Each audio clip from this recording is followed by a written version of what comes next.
मांगे आपकी और क्या मांग लेके आप यहाँ पहुँचे आज जिला कलेक्ट्रेट? जिला कलेक्ट्रेट तो हम विशेषकर जो भी कलरवास में एक बात सुनने में आई आपको, कलरवास का कोई ज़मीनी विवाद था।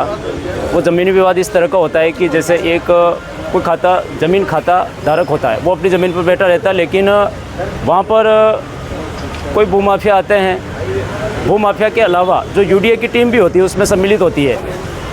उनके साथ ही साथ पुलिस विभाग के जो कर्मचारी लोग होते हैं वो भी आते हैं, और जो काबिज़ है वहाँ पर बैठे हुए हैं, वास्तव में वो काबिज़ हैं, लेकिन उनको डरा धमकाकर जो उनकी वास्तविक ज़मीन है वो हड़पना चाहते हैं। ये मैसेज हमें प्राप्त हुआ, तो जैसे मैसेज प्राप्त हुआ इन्होंने ये बात जो समाज स्तर पर उजागर कराई, समाज स्तर पर उजागर कराई, उस हिसाब से मैं कहना चाहूँगा सिर्फ ये कलरवास की बात नहीं है। कलरवास के अलावा उदयपुर ग्रामीण का क्षेत्र है, वहाँ की जितनी भी ग्राम पंचायतें हैं उन पंचायतों में भूमाफियाओं का दबदबा कुछ ज़्यादा ही बढ़ गया है।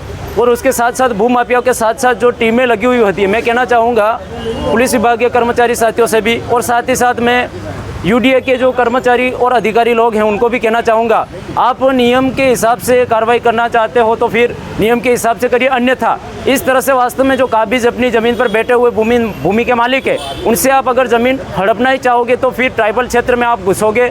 उससे पहले ट्राइबल क्षेत्र के लोग वो अपने पुरखों को नहीं भूले हैं, पुरखों के साथ ही साथ जो अपनी वास्तविक जल जंगल ज़मीन को बचाने का, संरक्षित रखने का तरीका उनके पास है, उनके क्षेत्र में उनके तीर कमान सब है, वो अपनी वास्तविकता के ऊपर आएंगे तो वास्तव में देखा जाए उनके सामने चाहे यूडीए हो, चाहे भू माफिया हो, चाहे पुलिस डिपार्टमेंट की मनमानी पूर्ण स्थिति, वो कतई बर्दाश्त नहीं करेंगे। इसलिए मैं कहना चाहूँगा कि वास्तव में जो कलरवास के जो ज़मीन का मामला अभी आया है उसमें जो ज़मीन पर वास्तव में बैठे हुए स्थायी जो लोग हैं उनके साथ किसी भी प्रकार से बार बार प्रताड़ित करने वाली स्थिति पैदा न करें, अन्यथा आने वाले समय में जिला मुख्यालय पर धरना प्रदर्शन होगा, जिसको लेकर के पूरा आदिवासी इलाके से प्रत्येक घर से व्यक्ति निकलेगा।